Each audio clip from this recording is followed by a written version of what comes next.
Hello, welcome to the All or Nothing podcast. Our official sponsors are KR Couriers and Transport Limited. This is a Northwest based courier company delivering all across the UK. They can assist in home moves and removals to large, heavy and bulky items, collections and drop-offs. Fast, safe and reliable deliveries. Please get in touch for a free quote. You'll find all the information within the description. Thank you.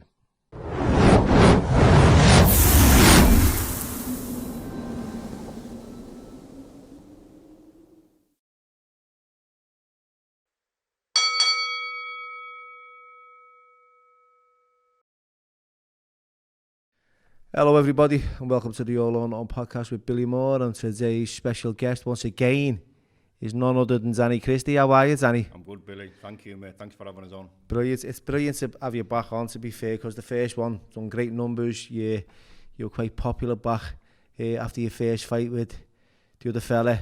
Yeah. So what's been going on since? Because to be honest, I learned a lot more about you as we developed the friendship, you know, about you being involved in recovery. Because prior to that, you were still on the green and doing things that you shouldn't have been doing. Still on a few things, mate. Yeah.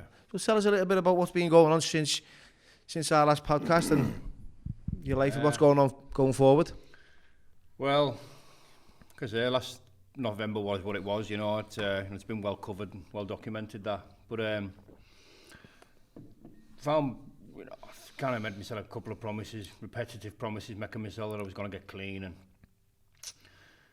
you know, drugs just took us down that road once again of sorrow and regret and wallowing in the depths of self-pity, mate, as you do. And I surrendered, mate. Surrendered to the programme on the 30th of December 2021 last year.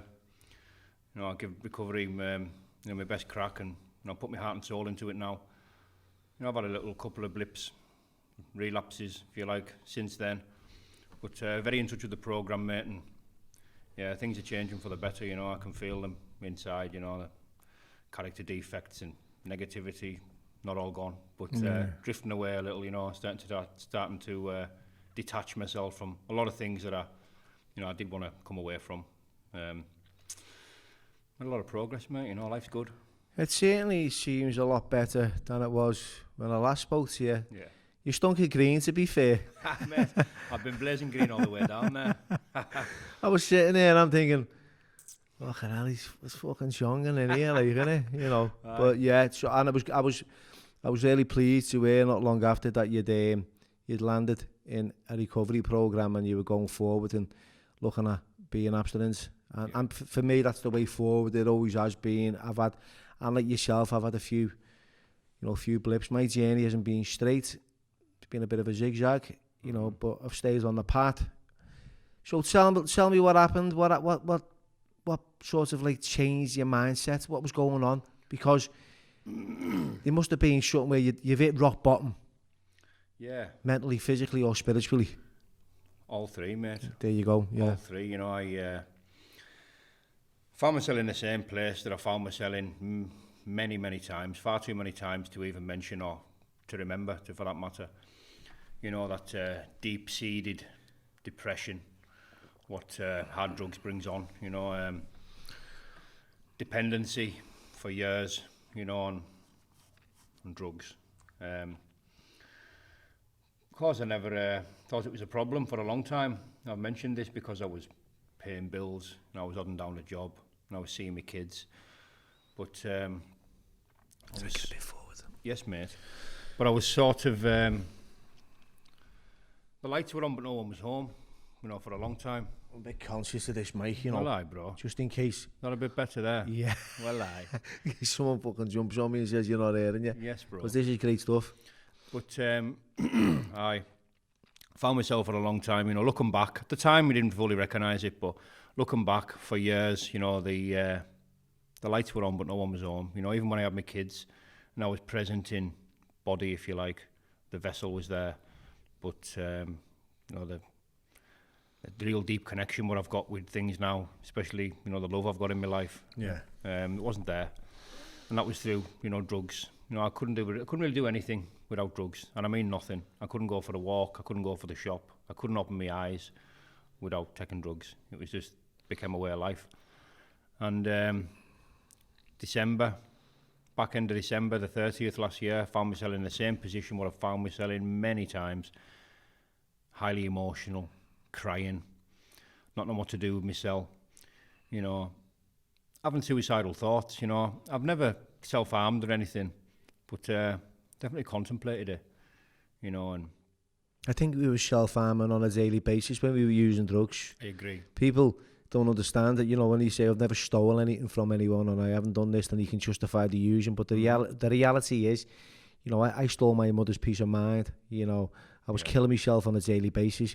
But we can kind of minimalize that, kind of justify that it's just, you know, I never thought like that. But, you know, you're obviously on a destructive path. Of course you are. Yeah. And it's, I think looking back now, feels like it was all meant to be. Really feels like it was all meant to be. And I mean a lot of it, like the emotional struggles I've been with, suffered a lot of loss. And I think, you know, I'm convinced now, looking back, you know, that this was all meant to happen. You know, how couldn't I be, you know, convinced otherwise? You know, I've got God in my life. I've had, you know, multiple spiritual awakenings since I've started the programme. Very connected to the programme. You know, I'm in a brilliant relationship with my sponsor. And, you know, life couldn't really be better. I mean, I can't complain about anything. I used to spend my whole life complaining. Everything was a problem for me.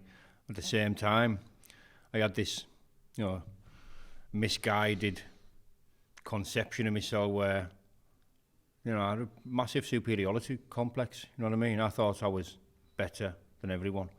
I just thought I was better. You know, I thought, you know, you hear this in recovery a lot, but I really did thought the whole world stopped and started at my inconvenience. And when it didn't, I got very aggressive about it. You know what I mean? Why hasn't it stopped? Because I've clicked.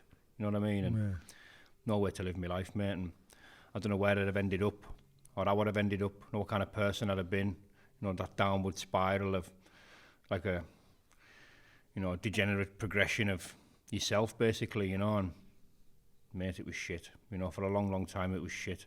I didn't really know what happiness. You know, I haven't achieved Zen just yet, but I'm definitely getting there, mate. You know, I'm on a good path.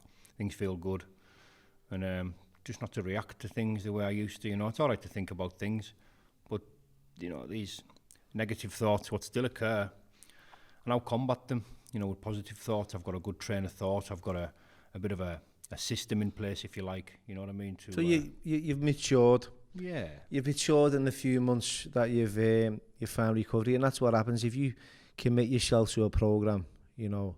Yeah. And you're 100% like I'm fucking bored with this, right? Then you're gonna change, and the thing is, I remember, you know, my sponsor said you only need to change one thing about yourself. Everything. And that was everything. Yeah. Yes, man. He said you're gonna go far as well, Bill.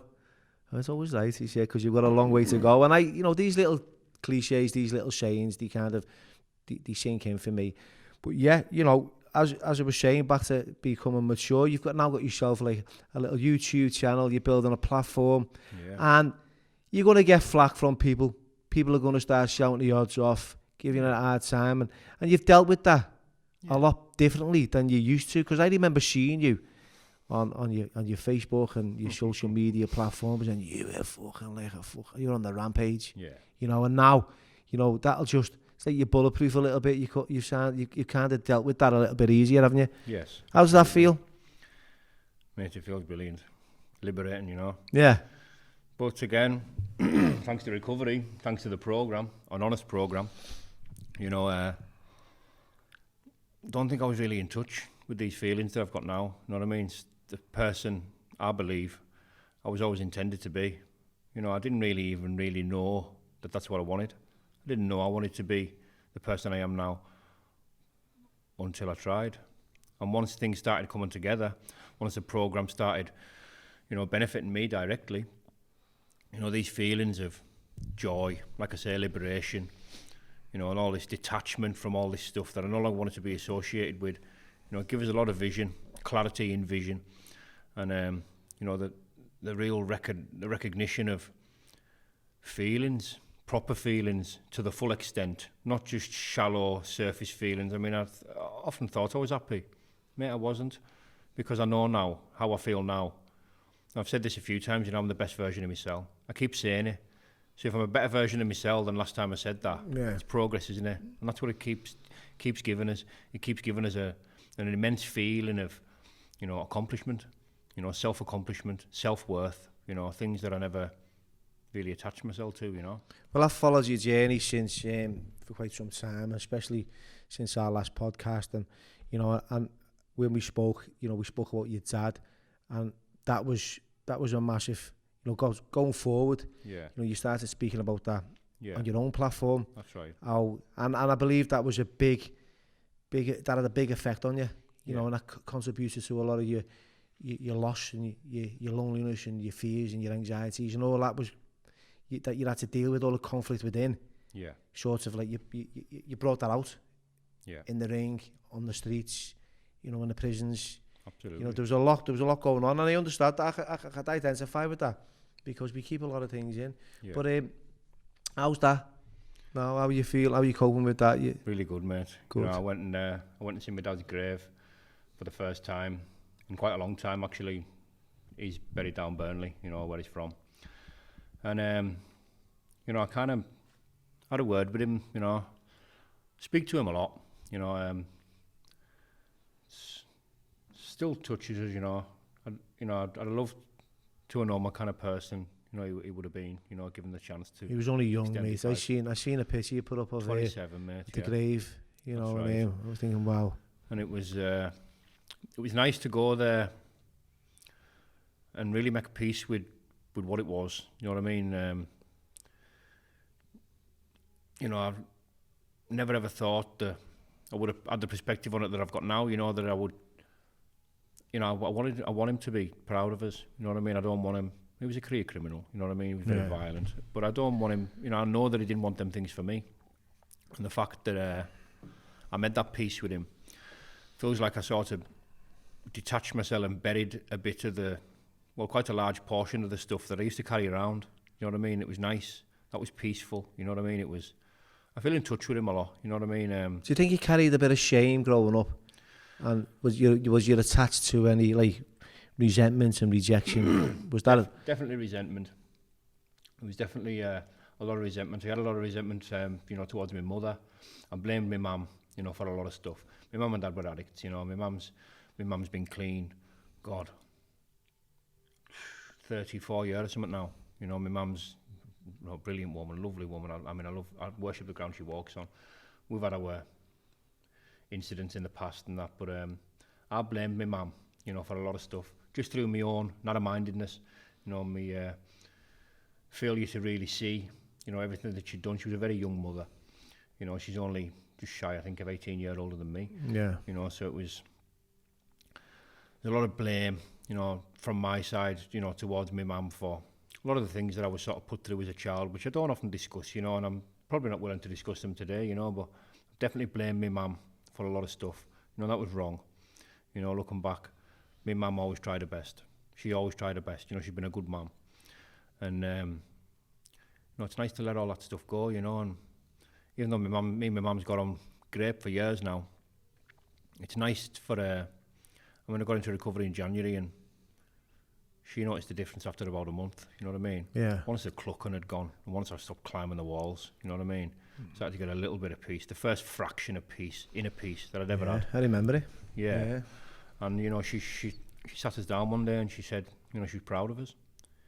And that was nice, mate. You know, it was emotional, really, you know what I mean? Because me and my mum, for years, we've often been more like brother and sister, if you like, you know what I mean? That's the way we've clashed, you know what I mean? Because there's not a massive age gap, and my mum's often had quite a young head on her shoulders, you know, so she's in with the crack. She's not daft, she's knee-divvy, you know, and it's caused, you know, hasn't caused a lot of problems, but again, I kind of blamed that again. I blamed everything, apart from myself, you know what I mean? It was everyone else's fault, you know, and but to have the peace, you know, and the relationship that I've got with my mum now, you know, it's very special, you know.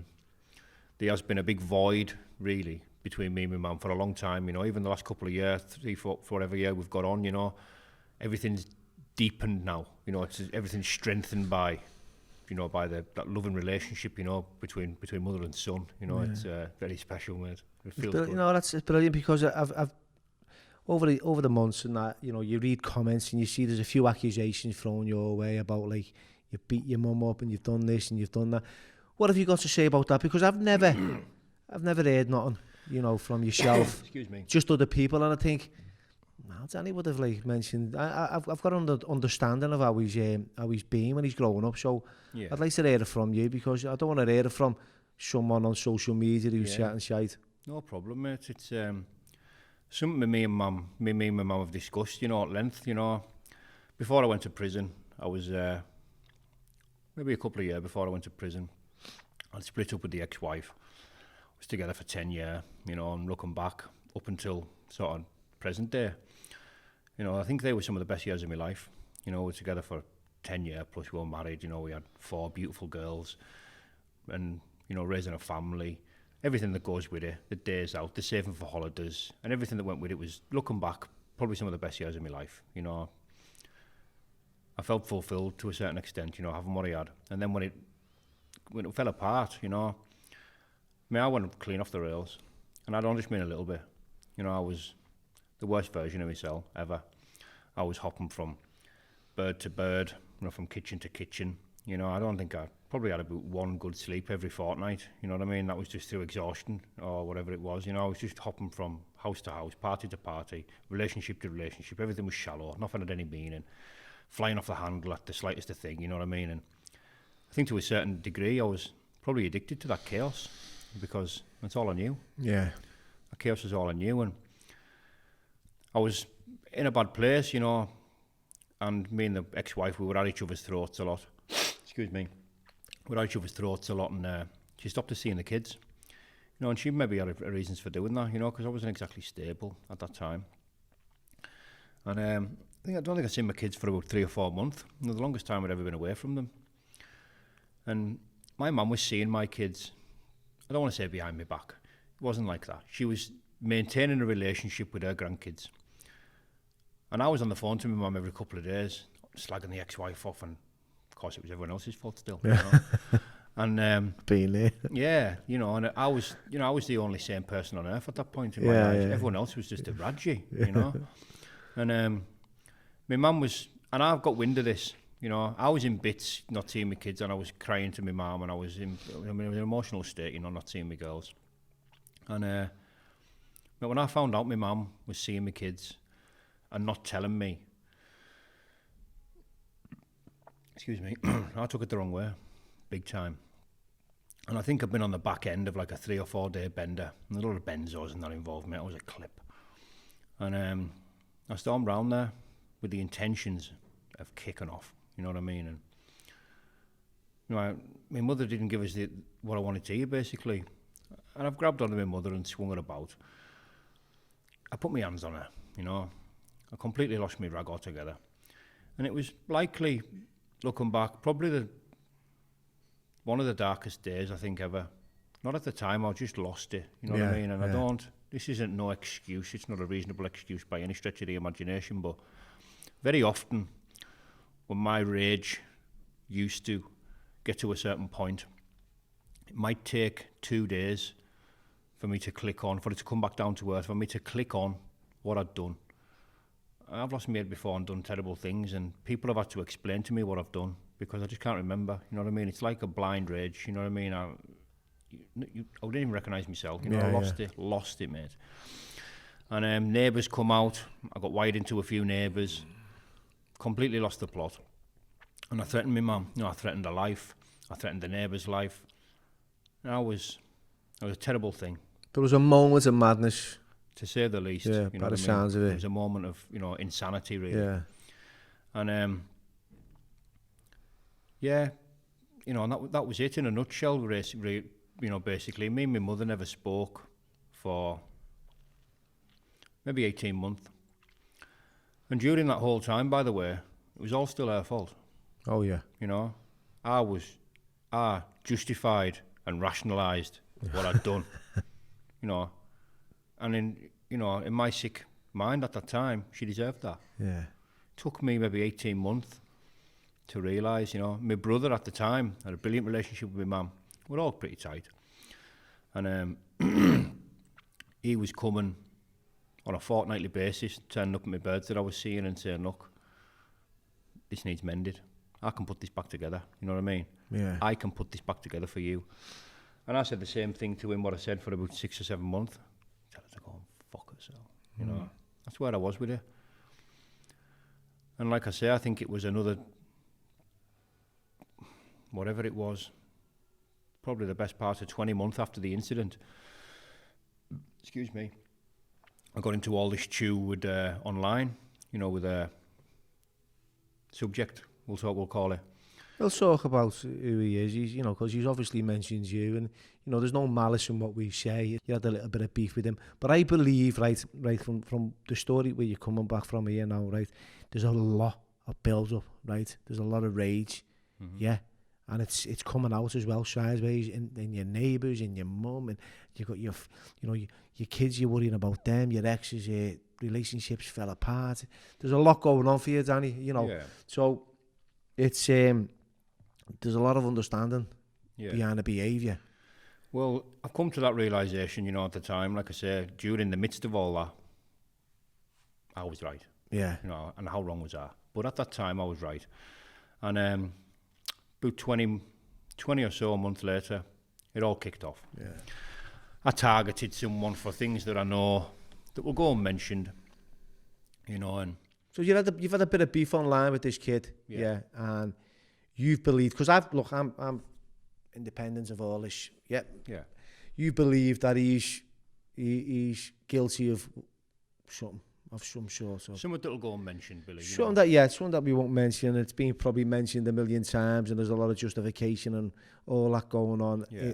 I don't know. I haven't got the ins and outs. Yeah. But this is sort of deep rooted in your feelings. You feel really passionate about something for for once. But I get you. Absolutely. You know, and for all I stand by everything I've said during that conflict. I stand by everything I've said. I'm not going to take anything back. Even now in recovery, even with you being clean, I'm not taking none of it back. So you know in your heart it was true what you feel. Yeah. Good. But in the same breath, you know, that was magnified and, you know, it was all combusted by me and all the negativity that I had going on in my own life. I channeled everything. All the loss, all the fear, all the anxiety, all the rage, every emotion that I could muster was channeled into this one thing. You know, and it certainly did channel it, you know. It wasn't a release by any stretch of the imagination, but it was channeled. It all come to a bottleneck. And I made a video on my flat. I think it's the one that you've referred to on my last... Was your top off? Yeah. You look like you were wired to me. Yeah, I was flipped out. Absolutely. And I think I'm not sure if I'd seen it or it was on YouTube or you'd sent it on a messenger or it was on Facebook. It was somewhere. Yeah. And I was thinking, I think you'd just come back from a funeral or you'd come back from somewhere. You'd had a bit of a suit on or a shirt. You were like similar time. Yeah, you were quite smart in your appearance until you just stripped off and started marching the floor. And I thought, this kid's fucking... I liked you because you were quite articulate with how you delivered, like... You the way you communicated, but it was like, wow, this fucking hell, there's something going on here, you know? Yeah, it was another bad day at the office, mate. Yeah. Court? Was it court or something? No, it was loss of a friend, loss of one of my dad's friends, you know, someone that was very close to the family, someone I'd known and respected for years. And see, I didn't even have a phone at this time. I didn't have my own social media platform. I didn't even have a Facebook. I had one of them little Grafton phones. Yeah. And someone said to us, look at this. Look what's been made about you today. Look what's been mentioned about you today. And this was in the midst of it going back and forward. Was someone recording you while you were doing all this, going off your fucking case? So I've rang my pal up and says, listen, I've got a message for this. I said, get round to my flat. And that's where it stand, mate. And I started off speaking reasonably, whatever. And it just, you know, elevated into an enormous rage rant. Mate, it was... crazy that day. And it was all directed at this one individual that you felt a lot of passion about. And during that video, a particular video, which if I remember right, went on for just shy of 11 minutes. You know, someone I haven't seen that for years, and it'd be nice to look back before long and just have a look at that, because I wouldn't even recognise that person. Exactly, yeah. But during this rant, we'll call it, I broke down in the video. You know, I couldn't fight the tears back no more. Yeah. You know, my granddad was dying. You know, my granddad, who I'd been so close to for so long, he was dying. You know, he was on his way out. And I had all this stuff going on, and I broke down in the video. I couldn't help it. I was sobbing in the video, and by this time, there was a page with all these back and forward videos, and it had 89,000 followers on. You know what I mean? It was about the biggest thing round here that went on, friction-wise, for a while. Now, was this page directed at that one guy? Yeah. 89,000 followers. Yeah. What? So what that he has, or it was on a page that had been created against him? Just highlighting the beef, both videos and both parts. Oh wow! So there was 89,000 followers in this. Yeah. On this one platform. That's right. It was getting some views, you know. Oh, definitely, yeah. And during this rant, we'll call it, I broke down, and funny thing, the kid who come round mentioned that you know, my mum had sort of reached out because she'd seen the state I was in, and she'd seen some of these videos that were of a very aggressive, violent and obnoxious nature. She'd seen some of these. She'd reached out, and I never got a chance to return, you know, the message, the connection, if you like. During this video, I broke down. You know, I was crying. You know, I was sobbing, and you know, I apologised to my mum. You know, and that went out there. You know, and I remember saying, you know, I'm sorry, mum. You know, I'm first time ever. Did you own what you did on the video? Up until then, no. No, but on that video, did you own what had happened with you and your mum? Yeah. And you feel that's why people have just took that out of context, right, and started tagging you, because you're doing something positive. And this is what happens, Danny, right, and this is the truth. Like, you're doing something positive with your platform, you know, with your life, you know, with your family's life, with you know, you're building a relationship back up with your mum, which is quite loving and caring by the sounds of it. Priceless. Right. Which is, priceless. Now, all this is happened. Now, you get targeted for, like, who you was back then. Yeah. Still today. You know, oh, he's this, he's that, he's done this. And it's not many, but there will be a few. A few lovers, should we say, of a certain guy. But I feel it's a bit unfair. Well, I accept it for what it is. You know, I think people, in general, you know, for better, for worse, you know, they're always going to have an opinion on somebody that does stuff like that, you know, and I can accept that. I can swallow that. But at the time, I don't want to fight each and every one of them just because they had an opinion. But yeah, you do, don't you?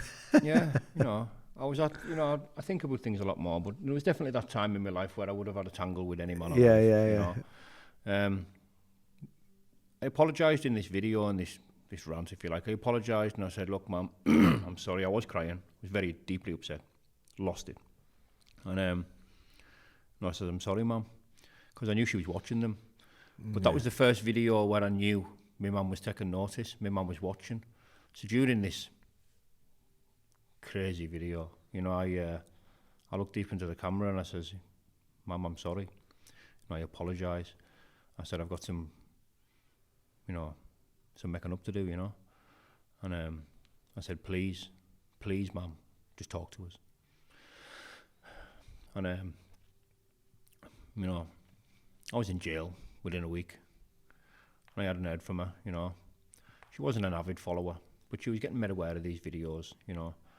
And I think I was in jail within a week for intimidating a witness. I'd been arrested, you know, told not to contact and not to make videos. What did I do? Went home, first thing I done, made a video. Locked up the next day, remanded for intimidating a witness. There was a lot of statements and that went in. But my mother got in touch with us when I was in jail. And I spoke to her for the first time over the phone in the nick. And she forgave us.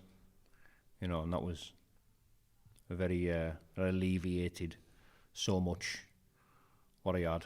Because up until that day, remember, I don't care, do I? You know what I mean? I'm all right on my own. I don't need a mother and all that shite. Which wasn't true, you know. But and I remember that day on the wing, speaking to her over the phone, and I broke down again.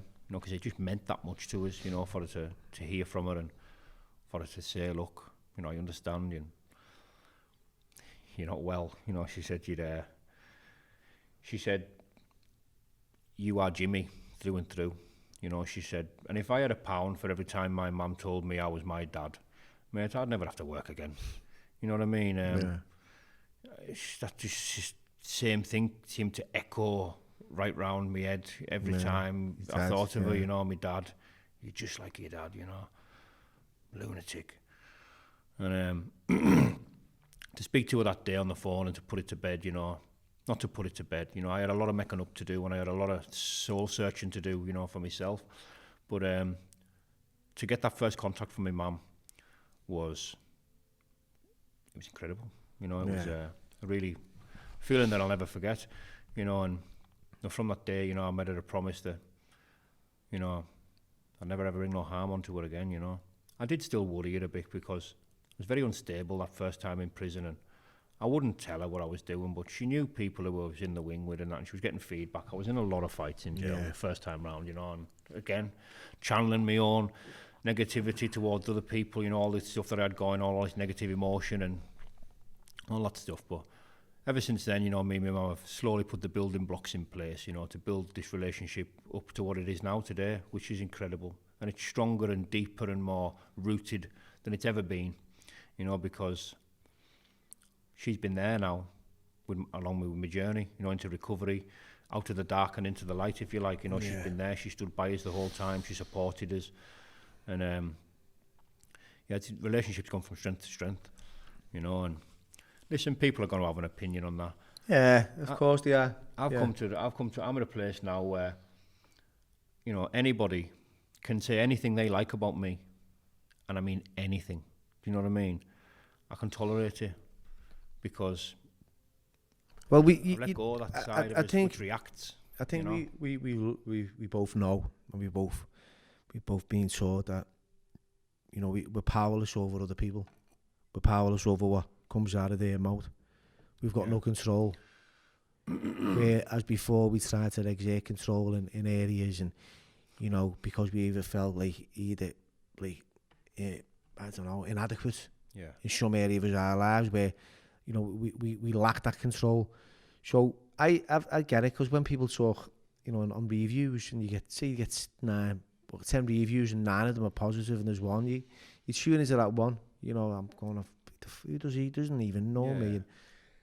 And you'll get people wanting to pounce and jump out and say they're two bobs worth, it's all the best. And you become like, this is what it is now. I've seen this certain individual after this fight that we've had, after you've made amends, after you've moved on, right, after you've got into recovery, then all of a sudden out the blue you're getting all kinds of fucking shit thrown at you again, which you're not provoking anyone. It sounded to me, it was a little bit like a dig at where you've come from to where you are and how you're moving forward and what you're doing with a lot of positive things now with other people. See what happens, we change, but the people around us don't. Yeah. Do you see that? Oh, yeah. Do you know when you're in recovery or when you've got your shit together and you're clean and you look at your family, they're the same. You've kind of grew up a little bit. Yeah. So you're not reacting, you're not behaving. And I've seen that.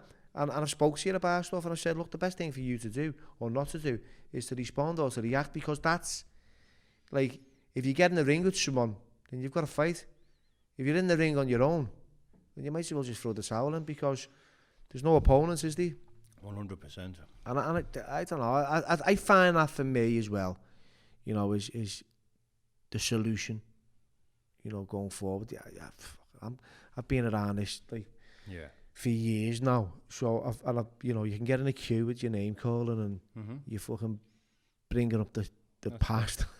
I can identify with stuff with me dad, you know, where he's threw zigs at me and then I've got bigger and stronger, and he's tried it one day and I've put him on his ass, you know, and it's like, I felt shit about that, you know, I felt so small, even though I've been fucking subjected to a lot of shit growing up.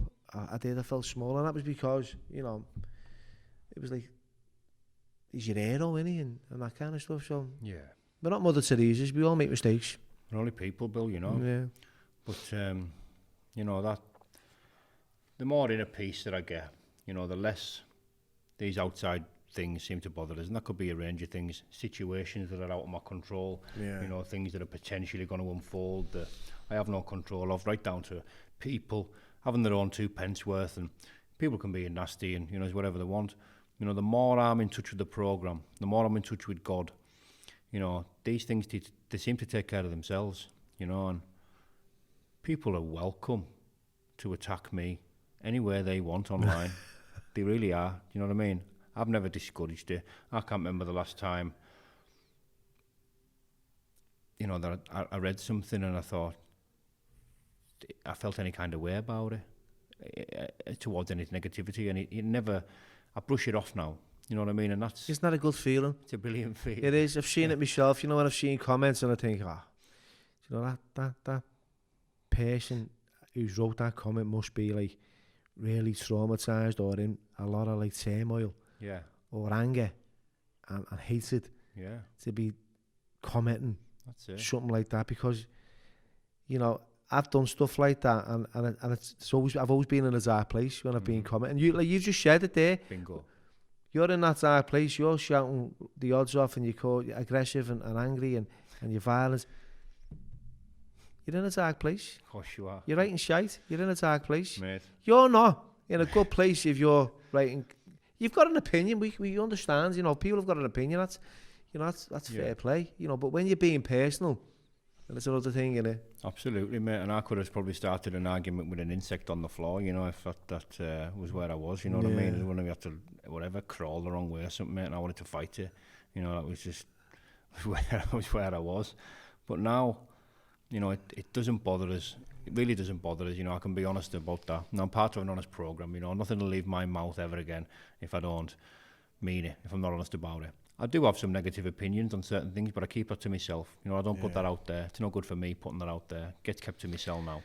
But shame, mate. But apparently, you know, I owe somebody a lot. Apparently. Oh yeah. Because I don't think I don't think I'd have been in this position. You know, if it wasn't for a certain individual. So if that's the case, and if it's felt by that party that he's helped me and aided me into this fantastic position what I'm in, you know, I'd just like to say thank you for that. You know, thank you very much. That's That's nice. Yeah. That was a nice little twist on that. Yeah. I believe it's great to have that sense of freedom. You know, that it is. What you call like that solace, that peace of mind. Yeah. You know, you get to a place where, you know, especially now, I'm almost 5 years clean, and go on, Bill. you know, it is. Sometimes I don't give myself enough like affirmation and credit, if you like. Yeah, credit and acknowledge it. You know, it's been a long time, and I've been through a lot of shit, and you know, experienced similar stuff to yourself. It's all been lived. Yeah. You know, I've done things that I've been ashamed of. And I heard someone say something this morning about do I regret my life, and he said no, he doesn't, because it made him the person he is today. Which I get, you know, I get it. I get the fact that, you know, there's things that I wish if I could go back and say the clock's back, I'd change. But obviously that's not going to happen. Can't do that. So what am I going to do now? I'm going to go forward. I see YouTube seems to be becoming part of it, like a snake pit. Yeah. Like a vicious, indirect, people throwing hand grenades, agendas, exposing, upsetting, wanting to fight everyone. And 99% of these people, right, social medias give them a platform, and it's for idiots who I read somewhere that, you know, you'd be sitting in a bar having a bevy, and you know, no one to pay any attention to you, but you get an iPhone out, or you're on a laptop, and bingo, you're a Pulitzer Prize winning fucking like motivational speaker that everyone's like, wow, I'm gonna listen. Look, I've got a few followers, you know, and I get a few views. I don't get major views. I'm quite happy with what I've got. I'm quite pleased with the feedback as well. It's a bit diverse, my podcasting. Well, I think what's important, Bill, is, you know, that you get the right views for the right reasons of the right people. Yeah. There's a lot of drama lovers out there. Yeah. And, you know, they'll follow anything as long as it stinks. Seeing how mate Paul Venice was falling out with social media himself the other day. Big shout out, Paul. Yeah, Venice. I like Paul. Yeah. He was, I think he was under that like umbrella of like, fucking hell, what's going on here? Why don't I get involved? And because there's been days where I think to myself, I wonder if I can start dropping his name and bringing him in and doing this and kicking off with that one, and I'll get loads of views and you know, and I might get 10 pence more than I already get. Yeah. Look, that's all it is. You want to get about 20, you know, people must think you get your cake out, you know. This is like the money I make, and I'll be honest with you, it goes on my baby's nappies. Yeah. Yes, that's it, baby wipes and nappies, that's what it's going to pay for. That's Billy, on that note, mate, me and you spoke about somewhere, and I think it was months ago. Yeah. Something was kicking off with an individual who, again, we'll go and mention.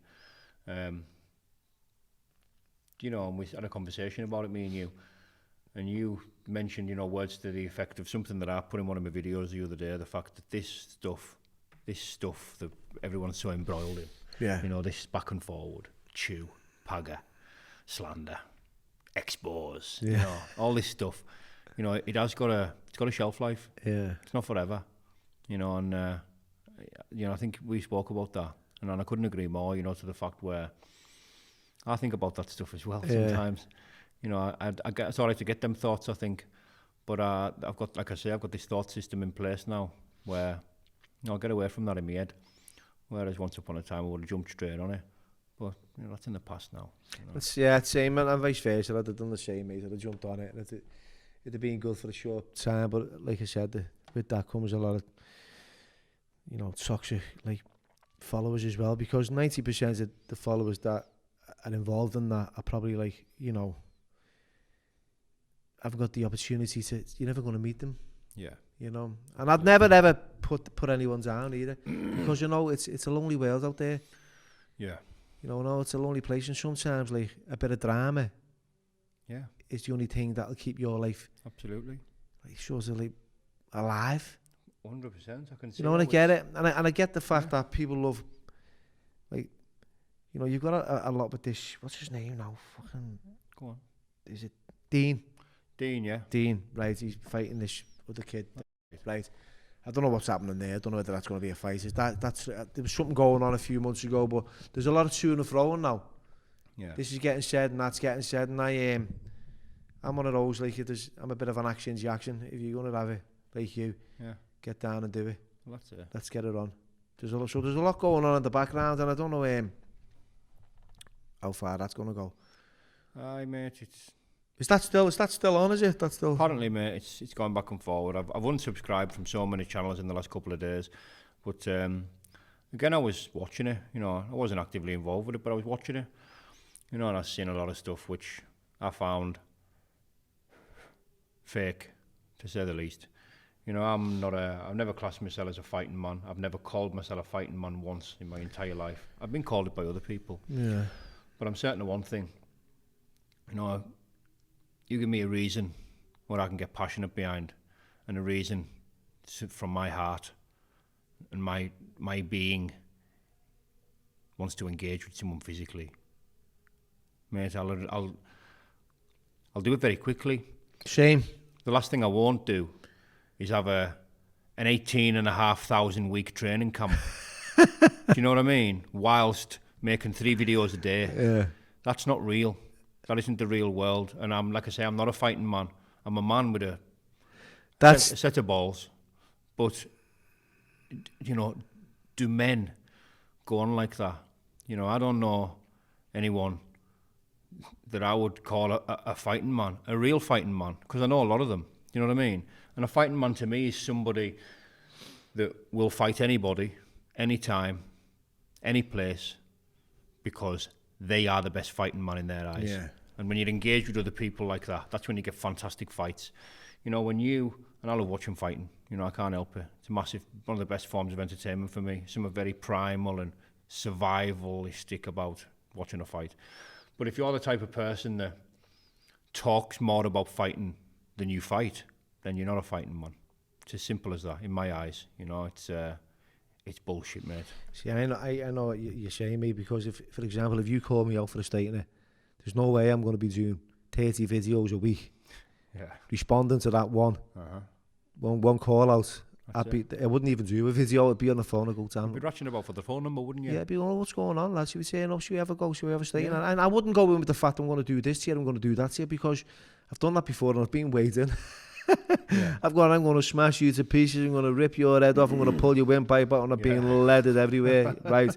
Made a show myself right in front of birds, the lot. Yeah. Right, so I wouldn't go in with, I'd go in and give as good as I got, you know, and that's how it is. But I wouldn't, I get it. So we understand there's a lot of different controversy. I don't agree with it, mate. It's not my cup of tea, and I wouldn't get involved. Likewise. You know, but you understand that it is drama, and people love that drama. There's a market for it. There is, but I bring this into question around like fighting and all that stuff, because you've got an up and coming fight soon, haven't you? I have. And has this come off the back end of your last fight with? Is this like someone's seen? Yeah. The skills that you've got and the resilience, because that's what you're at. You're showing resilience, perseverance, courage, right? You've turned up. You're lighter than this kid. You've fucking give as good as you got, right? You come out, both of you posted up, simple as. Yeah. You shook hands, moved on. A little bit of this, a little bit of that. That's happened. That creates a little bit of drama. Yeah. So, on the back end of that, you know, you've been offered a few fights here and there, haven't you? I have. But this is one you've took on. I have, You've got a big fight, haven't you, coming up? Let's say about that. Big fight coming up, mate. But Wembley, I believe. Wembley Arena, mate, yeah. The BKFC are coming over the pond. They're having the first show in London. And, you know, they've asked us to be a part of it. Now, before I agreed to this fight, there was 2 fights mentioned to us. I was going to fight on the BFBA, who I've linked up with the BKFC. I was going to fight on the BFBA. I can't really remember the kid's name. I apologise for that. I just can't. But Doody or something. This fight was mentioned. I typed his name in YouTube, you know, and I didn't see, I watched about 5-6 of him fights, and I think he got flattened in every one. No, the fight didn't arouse me interest at all. You know, prior to that, there was a fight between me and Danny Duval. You know, because Danny Duval was on the 3D Fight Club. He was the main card winner, took the belt home. Somebody asked us who would I want to fight off that show, and I just sort of, half under my breath, not being serious, said, Danny Duval, the main event winner, took the belt home. And then that fight sort of got put together in the background. There was an offer of that. And I thought, perhaps, yeah, maybe take that. Sounds like a few quid. Sounds all right. Again, no disrespect to Danny. A lot of respect for Danny. You know, I like him. Really likeable lad. But, you know, I think I'd have beat him, you know, quite easily. You know, and I don't think it'd have been a very nice night for him. Prior to that, I was desperate for a rematch, wasn't I? You know, I wanted that. You with the other fella? Yeah. Yeah. I mean, I wanted that rematch bad. That no longer stands. You know, I want nothing to do with it. But if you did have a rematch, right, in the condition you're in now, physically, I'd eat him. You'd eat him, no brainer. I'd eat him, man. Yeah, because you've stopped smoking, you're training every single day. Yeah. You're like a machine, you know. I live it, mate, at the minute. You know, I'm training. I'm up. I'm grafting. I'm in shape. And I felt them bangs on the receiving end of a pad, and yeah, you know, the shock made my, you know, I was shuddering with the power. Yes, mate. So I can imagine, you know, fit, you know, bouncing around that ring, jabbing away, because that's what bam, in and out. Then powerful takes landing. There's bombs. People are getting hurt, or someone's getting hurt. So yeah, there's only one winner, isn't he? Really, in your eyes? In my eyes, mate. Yeah, like I say, I was. All that was what it was, you know. No excuses whatsoever for my performance. You know, I was very emotional that day, and anyone that knows fighting will tell you, emotions, they don't win fights. You know, fitness and training wins fights. Heart wins fights. Determination wins fights. Skill wins fights to a certain degree. But you know, I taken drugs a lot. I wasn't in the best shape myself. Putting that to bed, got myself in half decent shape. Thought rematch, I won it. Rematch didn't happen. Fell through because there's a certain piece of paper in there, you know, a restriction, legal restriction, you know, applied for by said person, you know, and that's, you know, snookered that. So I thought, right, I'll leave it alone, walk away. Kept on getting myself in shape, better shape, got myself in recovery, things were getting better, training was getting better. The talk of the Danny Duval fight come. We're going back through it here. Yeah. Danny Duval fight come, thought I'll take that. Got offered a bigger platform, another opponent who I didn't rate whatsoever. Thought, but I'll take it anyway. You know, I thought it'd be a good little fight just to burst onto the scene. And I would have minced him, in my opinion. And got a phone call of the Bloodsport affiliated management group out of Manchester. Manages a lot of the top fighters in the BKB, top fighters. And there's only, I think, 5 of them in the family, we'll call it, because it's a tight-knit little team, you know. Got an offer, you know, do you want to come on board with us? Contract, I can get you there, big fights, good money, big platforms. So I had a conversation with him, and it came about maybe a month ago or so. Conversation came about, really liked the chemistry that was going on between me and this fella. I liked him a lot. And I'd had a few offers. I'd had a few offers of a few people, different promotions and organisations. But, you know, I go, especially now, my age, I go with what feels right. It's got to feel right here. And it did, and it does. Felt right. He said, now, we've had Feldman, I call him. This is my manager speaking. We've had Feldman on the phone. Interested. You know, he wants you to fight on his show. Can't quite announce the opponent yet, because the contracts have just landed last night. I'm going over them all this afternoon when I get home with my manager. Then I can announce his opponent. But I am fighting on the 16th of July, Wembley Arena, for the BKFC.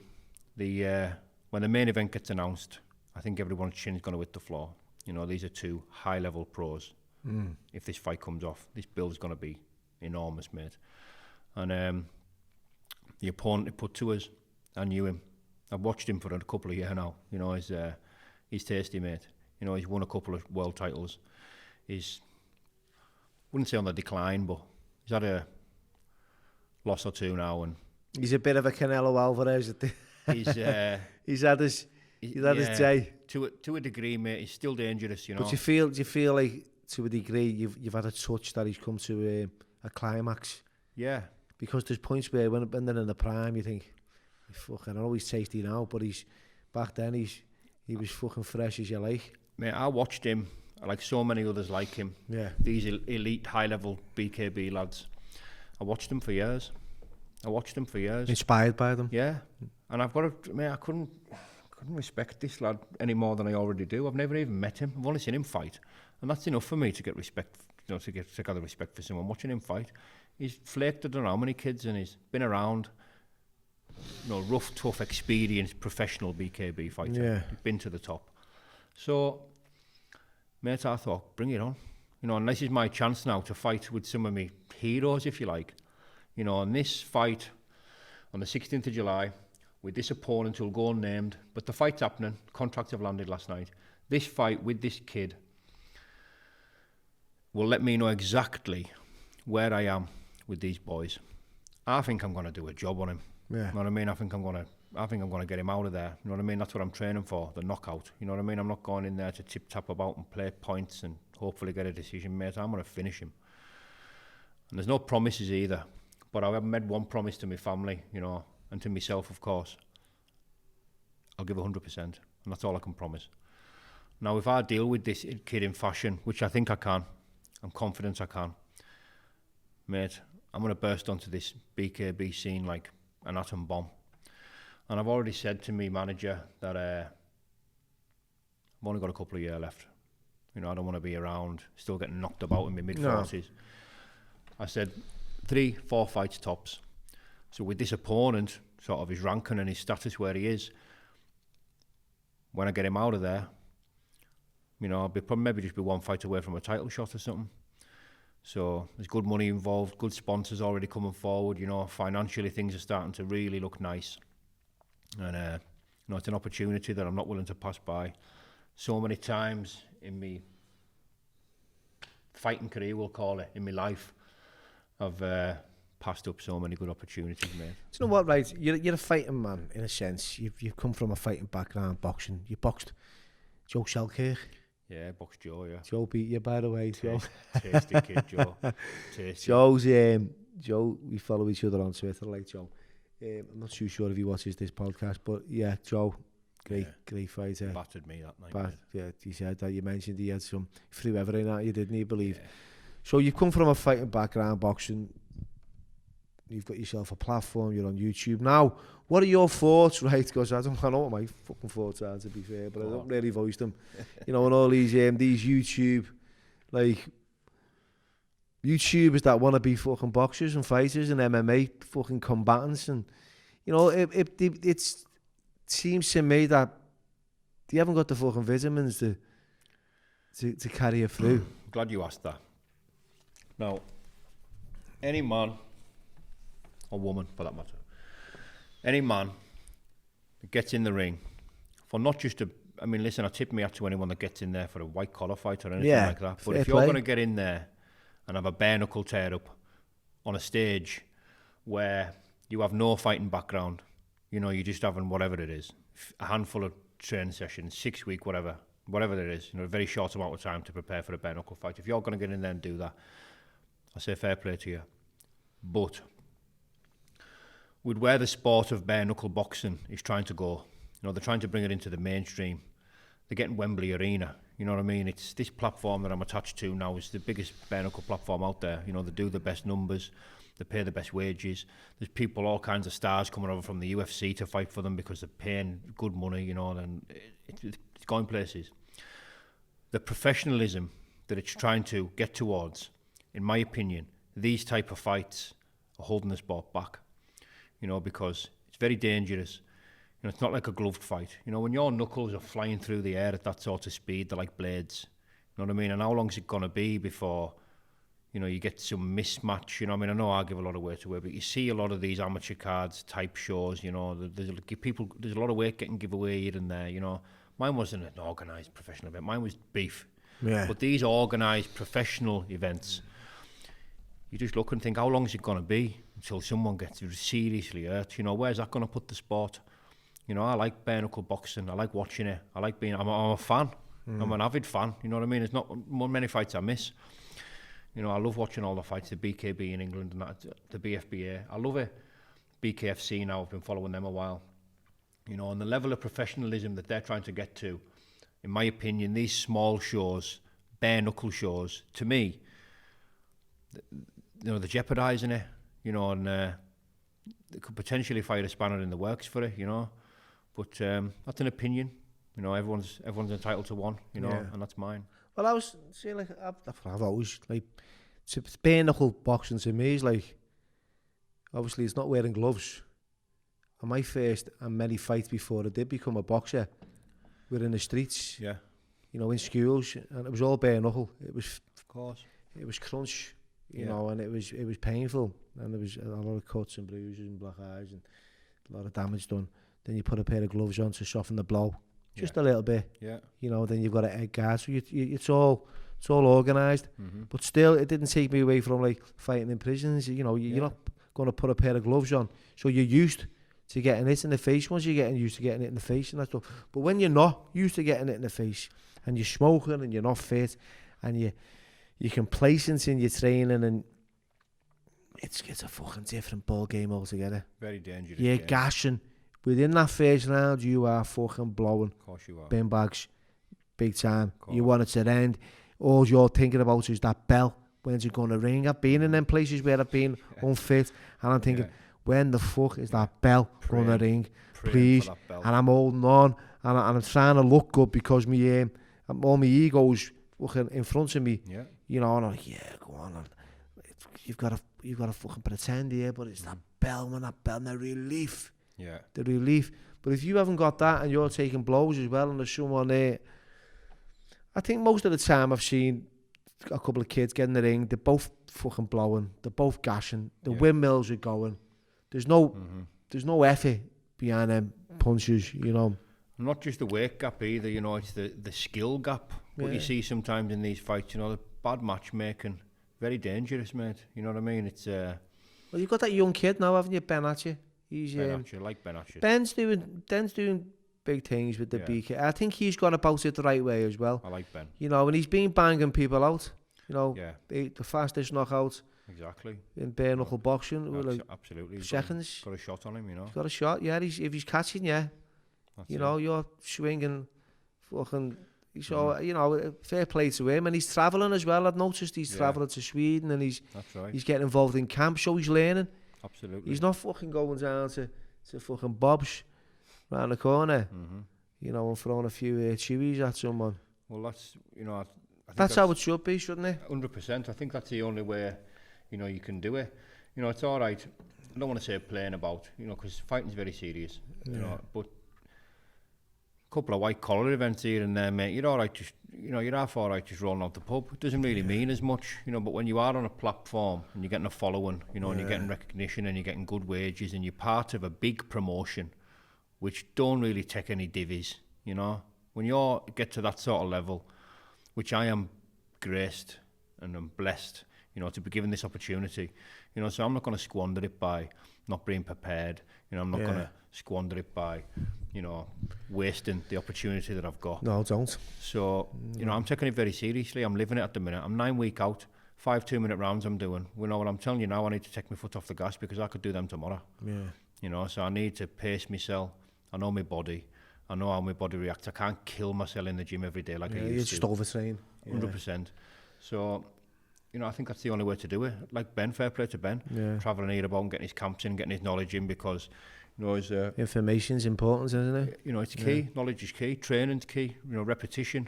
You're not going to get good at doing anything by doing it once or twice a week. Yeah, you know what I mean? You need to be doing it religiously. And I think to myself, and don't get me wrong, if I was 10 years younger, I'd be probably like training for like a little fight myself. You know, I'm definitely not going to be, call me out all you want because I'm not fucking fighting anyone. I'm fucking want to go home and watch the telly and have a cup of tea, you know what I mean? I'm not interested in fucking turning up and like putting a gum shield in these days. I've done all that. So please, don't be calling me out. Call him out, lad. Go on. Don't. No.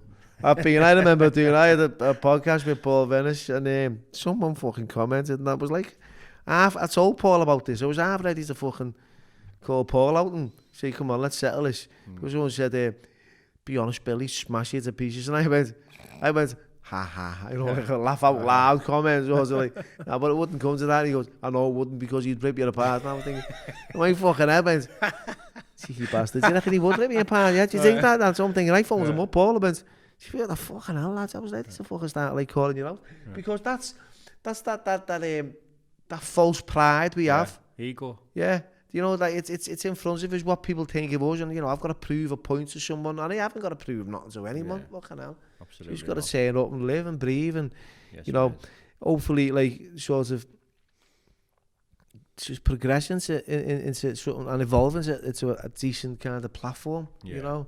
Absolutely. And I see what you're doing now. And I spoke to a mate of mine the other day. So that's why I haven't really been putting much content up because he said, you know, why don't you get another channel, another YouTube channel? Because what'll happen, he goes onto these online courses, YouTube courses. He pays money for them, right? He says, you've got a podcast, Bill. Now what happens is he's met this guru, millions of followers. So you get over a certain amount of followers and then you get a super chat and they talk about what's the best thing to do to grow your channel. Now, for people like myself who've got a podcast, if I start throwing videos on left, right and centre, it becomes sort of like polluted. It doesn't become a podcast. It becomes like shorts and little videos and, you know, the podcast goes a little bit ski-whiff. Yeah. So I've got, because yours is more now to do with blogging. You've got like a blogging cast, haven't you? Yeah. I'd say you started off initially. I don't know if you're still going to carry on with that. Getting going forward, if you're going to start like having guests on and then getting a certain day. I am. Yeah, but that's good. That's a good idea. But at the moment, like you're blogging a lot, which is good because it keeps your platform relevant. Yeah. Which is what you need to do. So I'm going to try and get another channel and learn something new. Maybe grow a blogging channel as well. Yeah. As well as a podcast channel because I've got my brother. You know, you've met my brother. Of course, man. And he said he'd smash your. He said he'd smash your fucking head in. To be fair, he would. He said, "When's that Danny fella?" I'll have a couple of rounds with him next time. Mate, you got no chance. I'm telling you. But just he's quite popular, and I feel like I'm walking in the shadow with him now. And I had these. He took the reins. Yeah, there was a load of birds in town the other day, and they were all like, "You know, my bird watches this, by the way, so don't take this personal, Michelle." But they were like, they were looking at me, and you know that they've seen you from somewhere, and the social media, obviously, or fucking you film or something. They recognise you, and they go, you're Joe's brother. We love your Joe. You know, And I'm going, yeah, sounds, nice one. Yeah.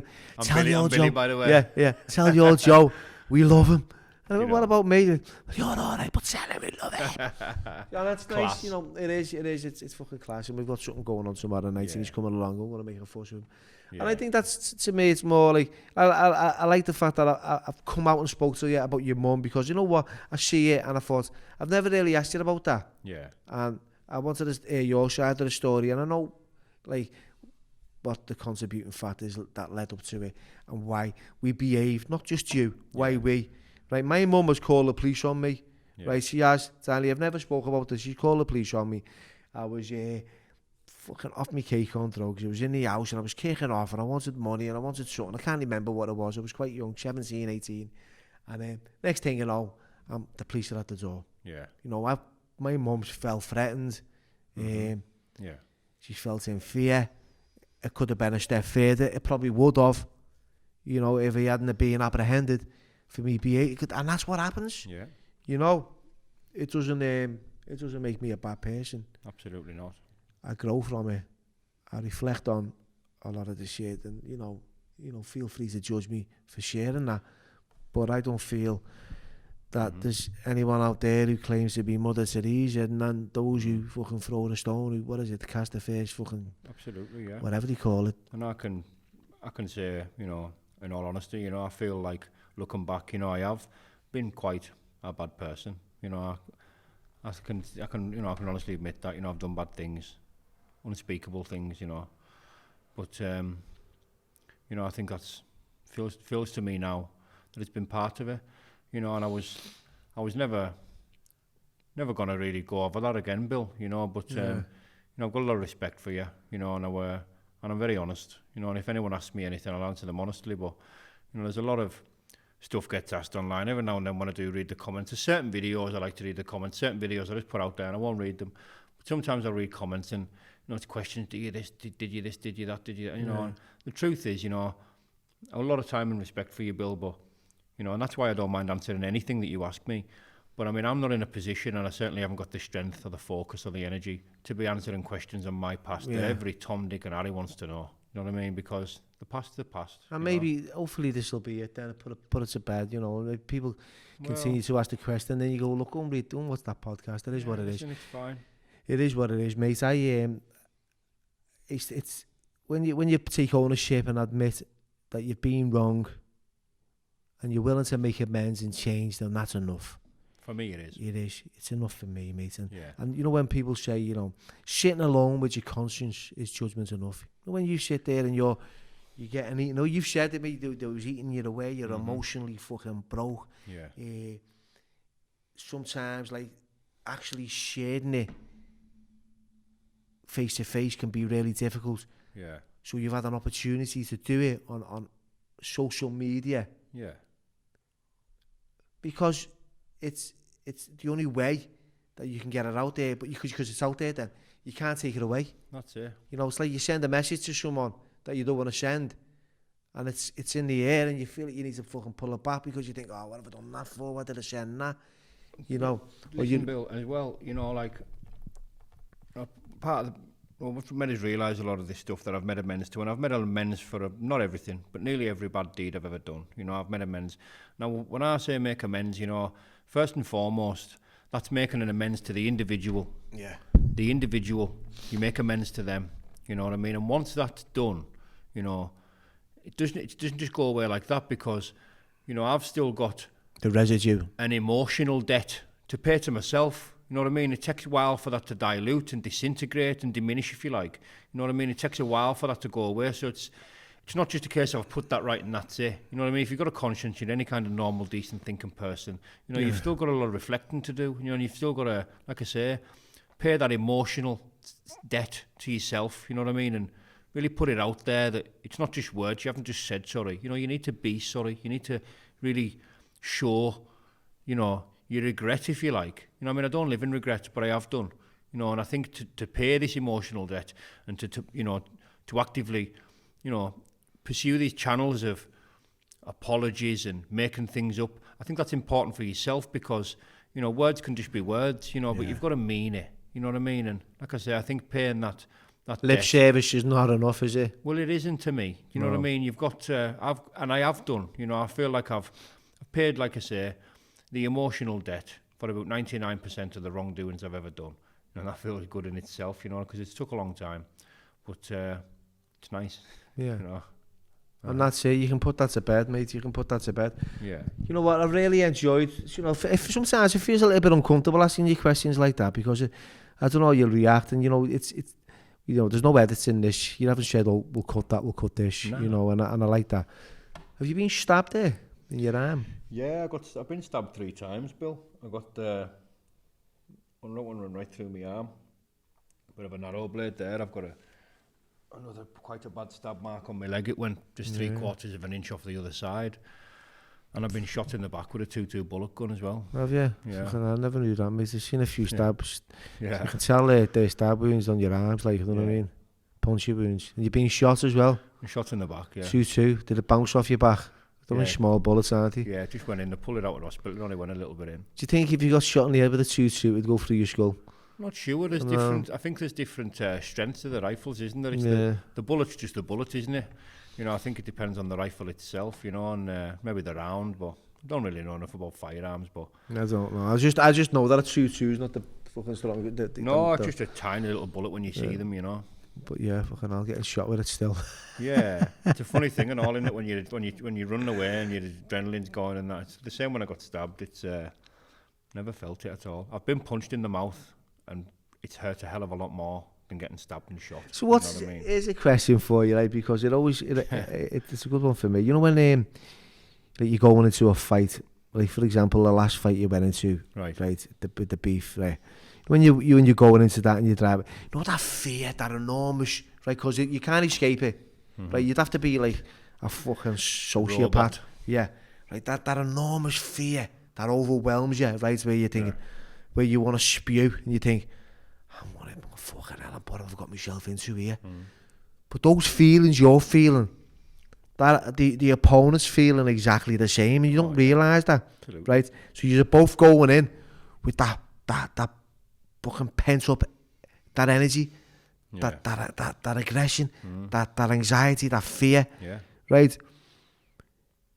Have you ever felt that since your last fight? Have you felt that with anyone online? Have you ever had a little bit of beef with someone or someone in the streets, or you've reacted to something? Has that came to you again? Have you? Not since then, but you know, I've no doubt it'll come again on my next fight night, and I think it's a vital part of, you know, unarmed combat. You know what I mean? Because if you don't feel that, like I say, you're not human, you know. But the best way I was taught to combat such feelings when I was younger in the amateur days, you know, I boxed at a decent level in the amateurs.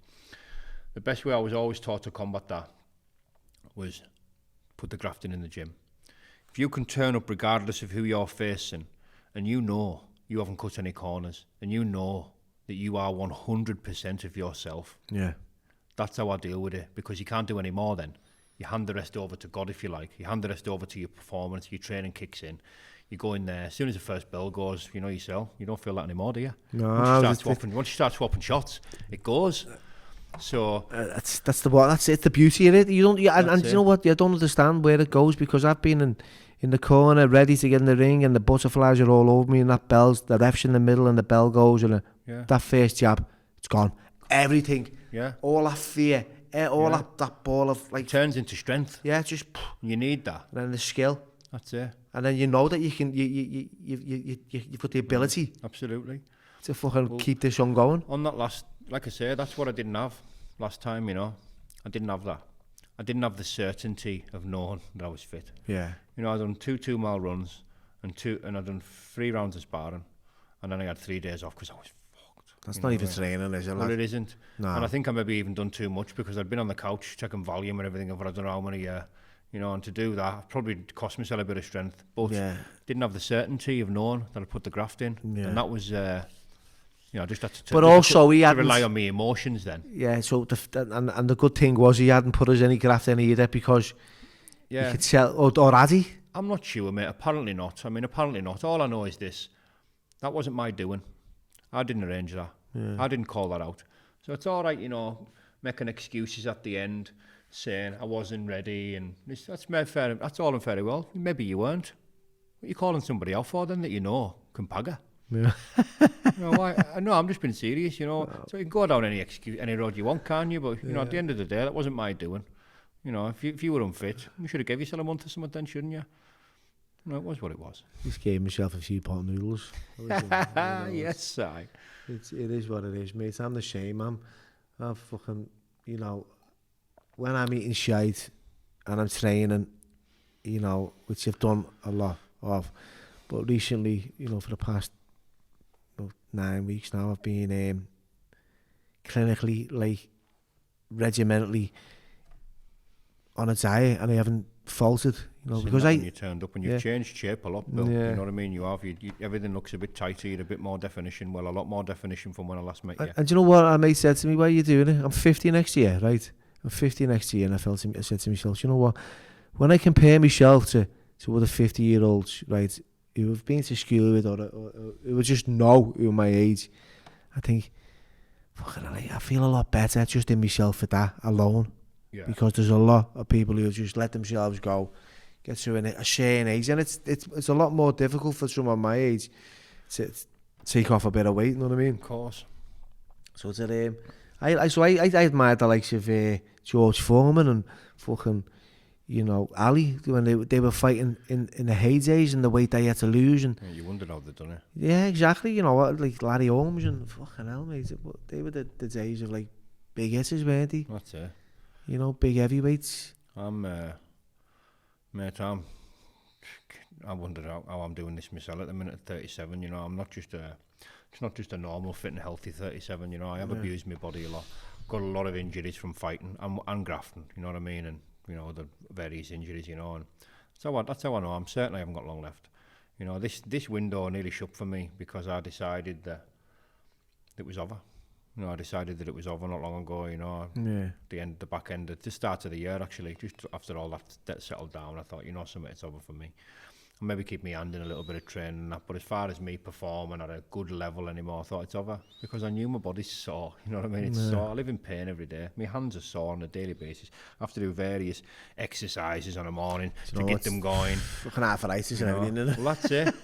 You know. Sometimes when I clench my fist, I think, that's sore there, and as it clenched even tighter than, you know. That's it. Little daft stuff like holding a pen, little fiddly stuff and that I can't do anymore, you know. So it's fucking scars everywhere, isn't he? The window's closing, Bill, but it's like that, you know. I think, and you know what, mate, it started to close on me when I was about the age of 30-something, mid-30s, and I was in Thailand and I was fighting. You feel it, don't you? Yeah, you get, you know, and then you're going to jail and you're getting called Bill, and then it's Uncle Bill, and then it's Pops. It's, you know you've got a fucking, you know it's a problem then, so... Yeah. For me, you know, you're on a tag. I am. What happened there? Curfew. All to do with the fight, mate. You know, which the last one that you had? The last fight that we spoke about. So if they put you on a tag? Put us on a tag, yeah, for a breach of restraining order. So you got out of prison? The prison sentence, because it's double jeopardy if they throw it. Mate, listen, if they... funny the way the judge words things and that, because they're giving a... Prosecution was like... even this is the prosecution, we don't think it crosses the custody threshold, you know, this was consented to, this harm. Yeah. You know, judge said, I think it does cross the custody threshold, you know, and we're going to give him 12 months in custody, you know, and the word it all, and like this, I thought, I'm thinking at this point, thank God I fetched them trackies for the wing. You know what I mean? Thank God I've got that with us. I thought, sweet, I'm just looking about thinking, take me down. And right at the end of his speech, he goes, but we're going to suspend it for 2 years. We're going to give him a tag and that. I thought, mate, you give me 5-year tag if you want now. You know what I mean? Just when I knew I wasn't going, I was like, mate, you give me as much tag as you want. When does this come off? Comes off in about another 3 months. So is it going to be in time for your fight, like? Yeah, I'll have to wear it on fight night. Yeah? Are you going to get it extended on that night? I'm going to get an exemption. Have you spoke to your probation? We're going to get all the stuff together for it to be exempted, professional contracts and that and this, that and the other. But listen, it is what it is. I know what it is. I know what it's like to be on a tag. Like I was on one when I got out of the shovel, you know what I mean? I got out of jail on a tag, you know, because they give you like a 4-month stretch. And I had a tag and I was living at my marge and there's a fucking telephone in there. And, you know, me mum's fella, he's got a habit of turning everything off, you know, the leggy, because he wants to shave on power. Been doing it for years, and he'd turn the fucking phone off. Know what I mean? And they were at the door like a couple of hours later. I know it's got a battery power, but you know, the anxiety you fucking have when you're out a little bit longer than you should be. And I had to go to London, and I got an exemption. Because I was doing a bit of I was doing this seminar where I was talking about male masculinity for some reason. I can remember it. We're all suited and booted, and you know, when I was sitting there with Mike Tyson's ex-wife. And it was fucking surreal. She was telling me about little stories. She was in recovery in Tyson, and how he had a problem as well with drink and drugs, and how she supported him. Well, his girlfriend, I should say, Patsy Bain, that was her name. You get it all legit with the court and not the exemption. Yeah, not with the court. It was just the probation. Yeah, that's who I'm gonna have to go through with my letters. And yeah, just get that sorted and address that straight away, and you got it covered. And it's just they can extend a bit of time. They did for me. There shouldn't be no reason why they've done it. Like I say, it's all like I say, professional contracts. It's, you know, it's a big opportunity, but if by some miracle they say I can't do it, then you've got to do it, haven't you? I'm doing it anyway. Yeah, you know. Cut it off. I'm doing it. Okay. I'll take a risk. Yeah. Well, just take your phone with you. Yeah. Right. Yeah. I know a lad, right? He was out in a fucking nightclub, because as long as you got the phone with you, I don't think you can go. You can go anywhere you want. It's got a battery power on it. That's right. Yeah, but like a mad seal on the plug. But he was in a nightclub like that, shit, fucking raving about 2 in the morning, when he should have been in fucking bed by 7. But that was all over the papers. So yeah, you're on a tag. That's a lot better than going to jail. It certainly is. You know, I must admit, for a while I felt like I was hard done by, you know, and this, that and the other, but listen, look, it is what it is. There's a lot of speculation, a lot of thing out there, you know, I don't deserve it. Nah, listen, at the end of the day, I went to meet someone that I knew I shouldn't have been meeting legally, you know what I mean? It's definitely a jailable offence. I'm not in jail. I'm happy about that. Results. So, on an ending, right, I'm going to look into that camera, let's talk. Have you got any resentments with anyone, any beef, anything that's causing you any harm spiritually, mentally? Nothing. You know, I can honestly look into that camera now and say nothing within is stirring me any kind of emotion that I want to put on anybody else. You know, even if anybody's giving me whatever they want to give me, you know, that's absolutely fine. God bless you.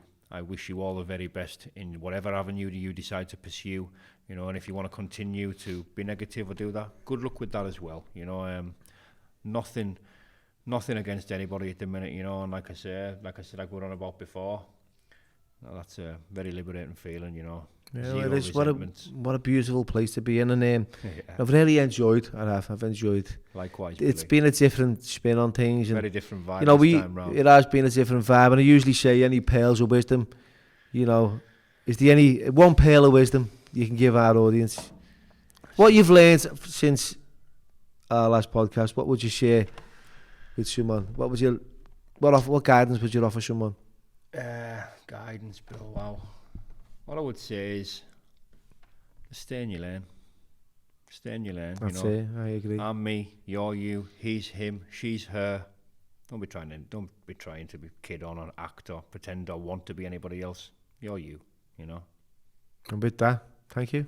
Nice one, Billy. Nice one, my mate. Pleasure, bro.